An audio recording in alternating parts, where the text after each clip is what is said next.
राधे राधे भक्तों, आज हम आपको श्री सत्यनारायण भगवान व्रत कथा सुनाते हैं। श्री सत्यनारायण भगवान व्रत कथा का पहला अध्याय। एक समय नैमिषारण्य तीर्थ में शौनकादिक आदि 88,000 ऋषियों ने श्री सुत जी से पूछा, हे प्रभु, इस कलियुग में वेद विद्या रहित मनुष्य को प्रभु भक्ति किस प्रकार मिलेगी तथा उनका उद्धार कैसे होगा। इसलिए हे मुनिश्रेष्ठ, कोई ऐसा तप व्रत बताइए जिससे थोड़े समय में पुत्र पुण्य प्राप्त हो और मनवांछित फल मिले। उस कथा को सुनने की हमारी हार्दिक इच्छा है। सब शास्त्र ज्ञाता श्री सुत जी बोले, हे वैष्णवों में पूज्य, आप सबने सर्व प्राणियों के हित की बात पूछी है। अब मैं उस श्रेष्ठ व्रत का आप लोगों से कहूँगा जिस व्रत को नारद जी ने श्री लक्ष्मी नारायण से पूछा था और श्री लक्ष्मीपति ने मुनि श्रेष्ठ नारद जी से कहा था, सो ध्यान से सुनो। एक समय योगीराज नारद जी दूसरों के हित की इच्छा से अनेक लोकों में घूमते हुए मृत्युलोक में आ पहुँचे। यहाँ अनेक योनियों में जन्मे हुए प्राय सभी मनुष्य को अपने कर्मों के द्वारा अनेक दुखों से पीड़ित देखकर सोचा, किस यत्न के करने से इनके दुखों का नाश हो सकेगा। ऐसा मन में सोचकर मुनि श्रेष्ठ नारद जी विष्णु लोक को गए। वहाँ श्वेत वर्ण और 4 भुजाओं वाले देवों के ईश नारायण जी को देखा, जिनके हाथों में शंख चक्र गदा और पद्म थे तथा वरमाला पहने हुए थे। उन्होंने देखकर नारद जी उनकी स्तुति करने लगे, हे भगवान, आप अत्यंत शक्ति से संपन्न, मन और वाणी भी आपको नहीं पा सकती। आपका आदि मध्य अंत नहीं है। निर्गुण सगुण सृष्टि के कारण भूत व भक्तों के दुखों को नष्ट करने वाले हो, आपको मेरा नमस्कार है। नारद जी से इस प्रकार की स्तुति सुनकर विष्णु भगवान बोले कि हे मुनिश्रेष्ठ, आपके मन में क्या है? आपका यहाँ किस काम के लिए आगमन हुआ है? निसंकोच कहो। अब नारद मुनि बोले, मृत्युलोक में सब मनुष्य को अनेक योनियों में पैदा हुए हैं, अपने अपने कर्मों के द्वारा अनेक प्रकार के दुखों से दुखी हो रहे हैं। हे नाथ, मुझ पर दया रखते हो तो बताइए कि इन मनुष्यों को सब दुखों थोड़े से ही प्रयत्न से कैसे दूर हो सकते हैं। श्री विष्णु भगवान बोले, हे नारद, मनुष्य की भलाई के लिए तुमने बहुत अच्छी बात पूछी है। जिस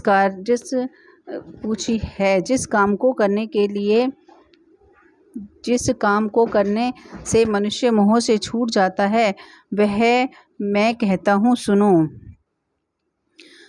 बहुत पुण्य देने वाला स्वर्ग और मृत्युलोक दोनों में दुर्लभ श्री सत्यनारायण व्रत है। आज मैं प्रेम वश होकर तुमसे कहता हूँ, श्री सत्यनारायण का यह व्रत अच्छी तरह विधि पूर्वक संपन्न करके मनुष्य तुरंत ही यहाँ सुख भोग कर मरने पर मोक्ष को प्राप्त होता है। श्री विष्णु भगवान के वचन सुनकर नारद बोले कि उस व्रत का क्या फल है और क्या विधान है, किसने इस व्रत को किया है और किस दिन इस व्रत को करना चाहिए।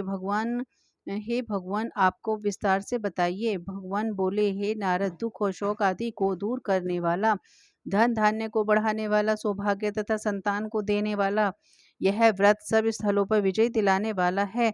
भक्ति और श्रद्धा के साथ किसी भी दिन संध्या के समय श्री सत्यनारायण जी की शाम के समय ब्राह्मणों और बंधुओं के साथ धर्मपरायण होकर पूजा करे। भक्ति भाव से नैवेद्य प्रसाद, केले का फल, घी, दूध, चूर्ण और चूरमा, सवाया लेवें। गेहूं के अभाव में साठी का चूर्ण, शक्कर और गुड़ ले और श्रद्धा भाव से भगवान को अर्पण करें और बंधु बांधव सहित ब्राह्मणों को भोजन करावें। तत्पश्चात स्वयं भोजन करें और समय व्यतीत करें। भगवान का स्मरण करते हुए समय व्यतीत करें। इस तरह व्रत करने पर मनुष्य सभी इच्छाओं पूर्ति होती हैं और विशेषकर इस घोर कलयुग में इससे सरल कोई उपाय नहीं है।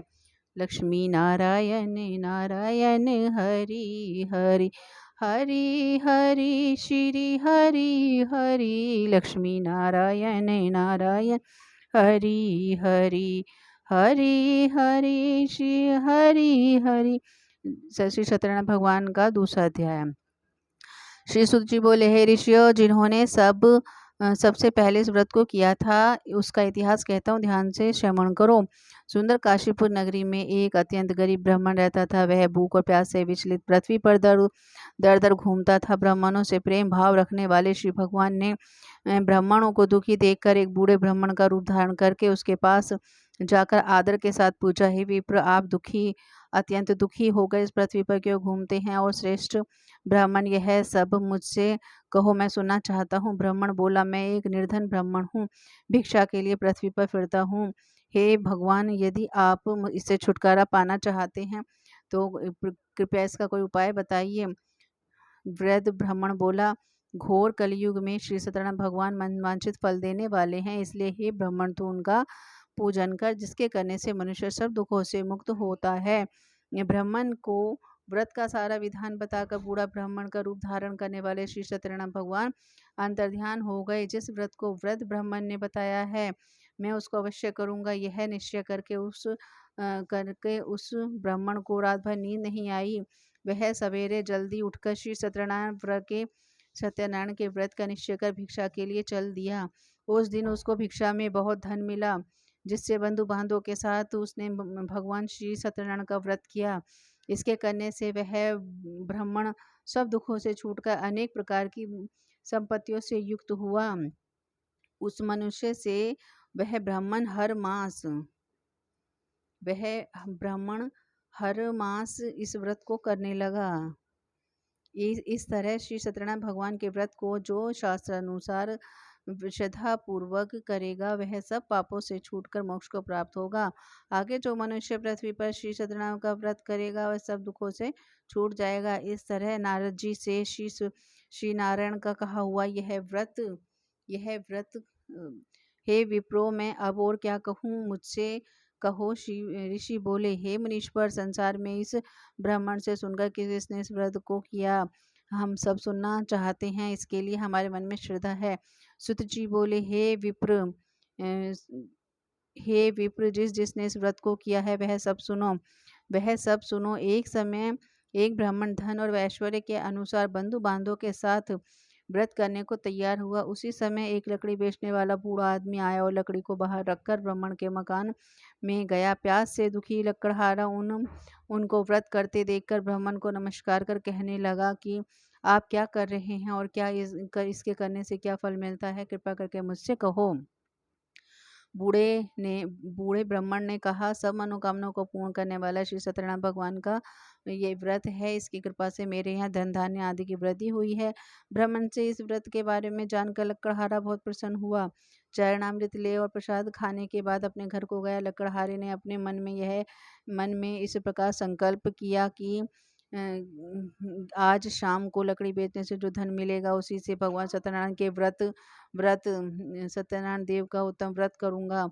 यह मन में विचार कर वह बूढ़ा आदमी लकड़ियां अपने सिर पर रखकर जिस नगर में धनवान लोग रहते थे, ऐसे नगर में गया। वह उस रोज वहां पर उसे उन लकड़ियों का दाम पहले दिन से चौगुना मिला। तब वह बूढ़ा लकड़हारा दाम ले अपने अति प्रसन्न होकर पके केले का फल, शक्कर, घी, दूध, दही, गेहूं का चूर्ण इत्यादि श्री सत्यनारायण भगवान के व्रत की कुल सामग्रियों को लेकर अपने घर को गया। फिर उसने अपने बंधु बांधवों को बुलाकर विधि के साथ श्री सत्यनारायण भगवान का पूजन व्रत किया। इस व्रत के प्रभाव से वह बूढ़ा लकड़हारा धन पुत्र आदि से युक्त हुआ और संसार के समस्त सुख को भोगकर वैकुंठ को चला गया। लक्ष्मी नारायण नारायण हरि हरि हरि हरि श्री हरि हरि। लक्ष्मी नारायण नारायण हरि हरि। श्री सत्यनारायण भगवान की जय। श्री सत्यनारायण कथा का तीसरा अध्याय। श्री सुत जी बोले, हे श्रेष्ठ मुनियों, अब आगे की कथा कहता हूँ, सुनो। बहुत समय पहले उल्कामुख नाम का एक बुद्धिमान राजा था।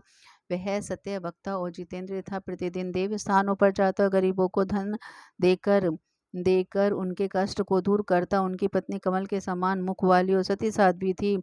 भद्रशिला नदी के तट पर उन दोनों ने श्री सत्यनारायण भगवान का व्रत किया। उस समय वह साधु नाम एक वैश्य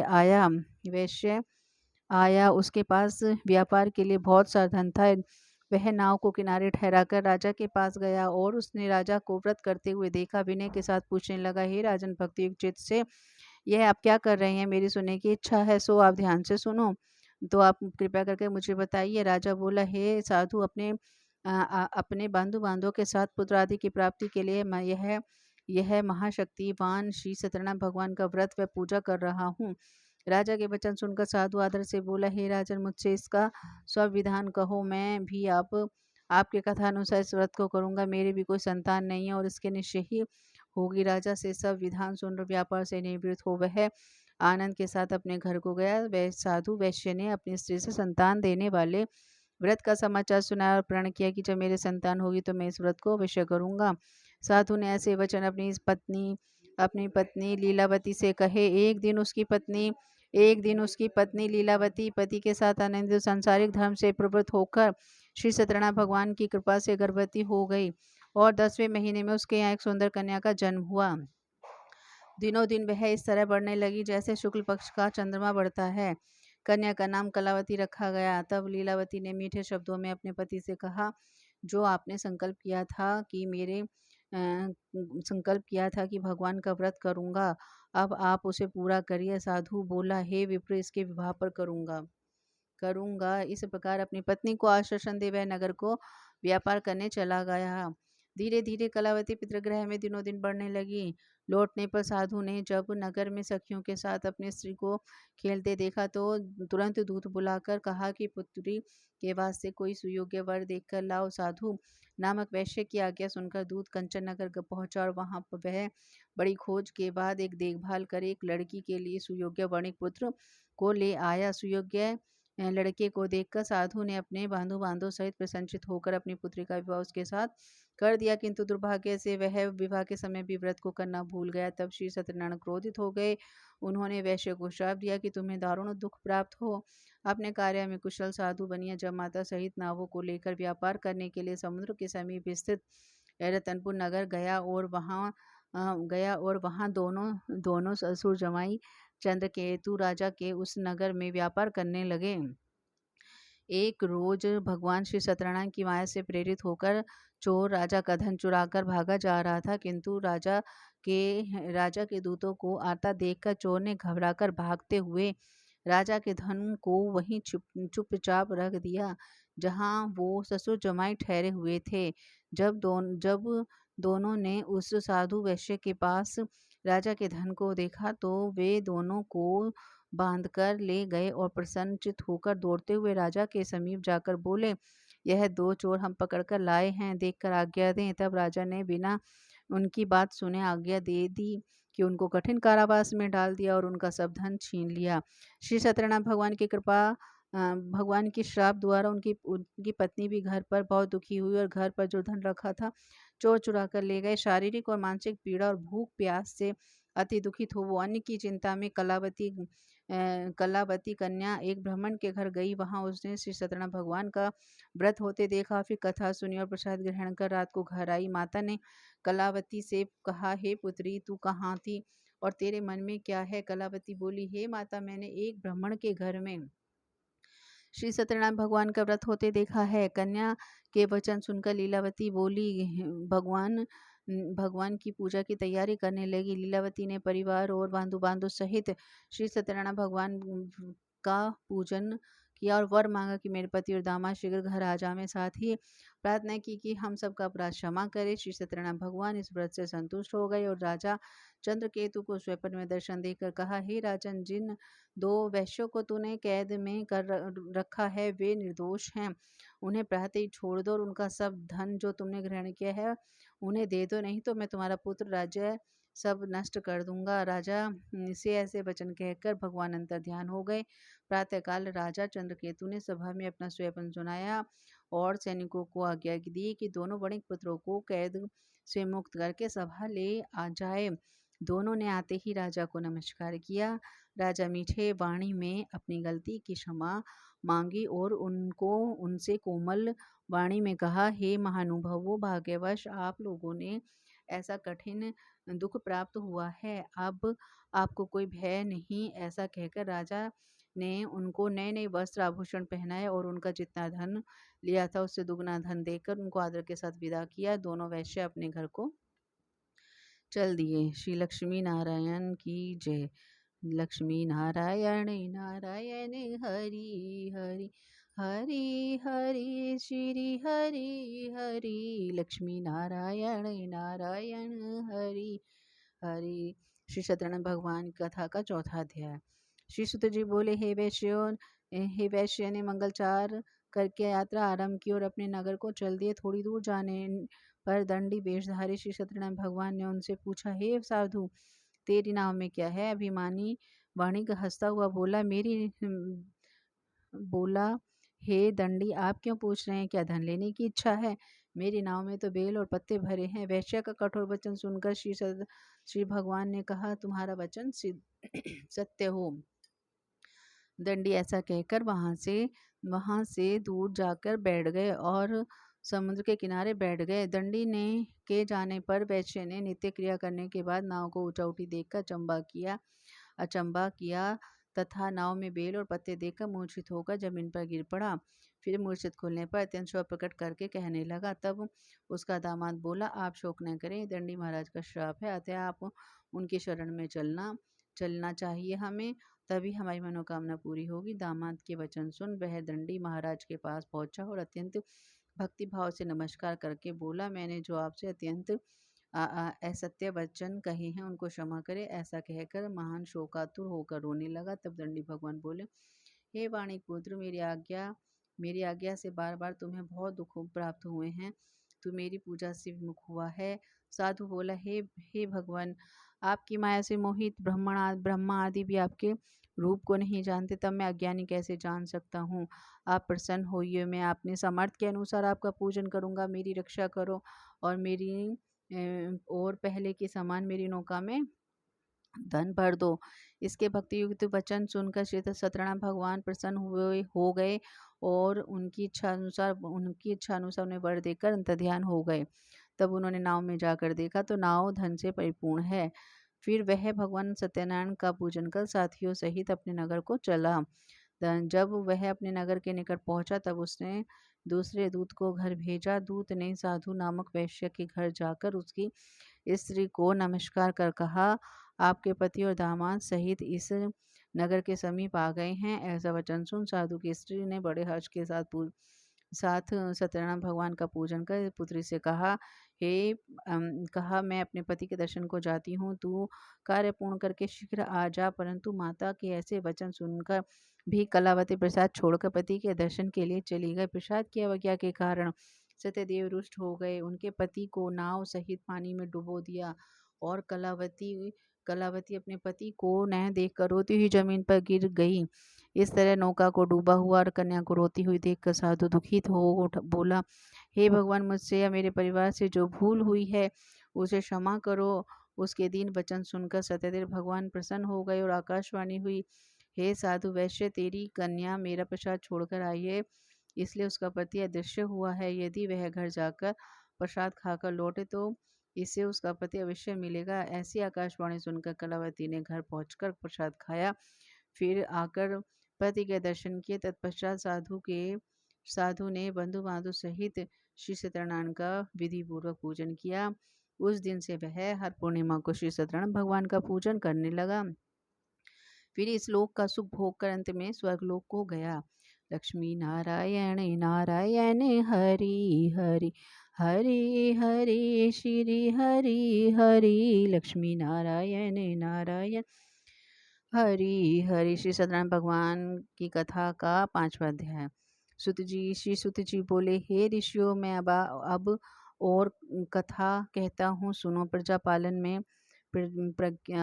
पालन में लीन तुंगध्वज नाम का एक राजा था। उसने भी भगवान की प्रसाद का त्याग करके बहुत दुख पाया। एक समय राजा वन में जाकर वन्य पशुओं को मारकर बड़ के पेड़ के नीचे आया। वहां उसने ग्वालों को भक्ति भाव से बांधों सहित श्री सत्यनारायण भगवान का पूजन करते देखा, परंतु राजा देखकर भी अभिमान वश वहां नहीं गया और नए सत्यदेव भगवान को नमस्कार किया। जब ग्वालों ने भगवान का प्रसाद उसके सामने रखा तो वह प्रसाद को त्याग कर अपनी नगरी को चला गया। वहां उसने अपना सब कुछ नष्ट हुआ पाया। वह जान गया कि यह सब भगवान सत्यदेव ने किया है। तब वह विश्वास कर उसी स्थान पर वापस आया और ग्वालों के समीप गया और विधि पूर्वक पूजन कर प्रसाद खाया। तब श्री सत्यनारायण भगवान की कृपा से पहले जैसा था वैसे ही वैसे ही हो गया। दीर्घ काल तक सुख भोग कर बनने पर स्वर्गलोक को गया। जो मनुष्य इस परम दुर्लभ व्रत को करेगा, भगवान सत्यनारायण की कृपा से उसे धन धान्य की प्राप्ति होगी। निर्धन धनी और बंदी बंधन से मुक्त होकर निर्भय हो जाता है। संतानहीनों को संतान प्राप्त होती है तथा सब मनोरथ पूर्ण होकर अंत में वैकुंठ धाम को जाता है। जिन्होंने पहले इस व्रत को किया है, अब उनके दूसरे जन्म की कथा कहता हूँ। व्रत श्रद्धानंद शतानंद दशरथ हो ब्राह्मण ने सुदामा के रूप में जन्म लेकर मोक्ष को प्राप्त किया। उल्कामुख नाम का राजा दशरथ होकर वैकुंठ को प्राप्त हुआ। साधु नामक वैश्य ने धर्मात्मा और सत्य प्रतिज्ञा राजा मोरध्वज बनकर अपने पुत्र को आरे से चीर कर मोक्ष को प्राप्त किया। महाराजा तुंगध्वज ने स्वयं भू मनु होकर भगवान में भक्ति युक्त हो कर्म कर मोक्ष को प्राप्त किया। लकड़हारा भील अपने अगले जन्म में गुहु नामक निषाद हुआ, जिसने भगवान राम के चरणों की सेवा करके मोक्ष को प्राप्त किया। लक्ष्मी नारायण नारायण हरि हरि श्री हरि हरि श्री हरि हरि भजमन नारायण नारायण हरि हरि।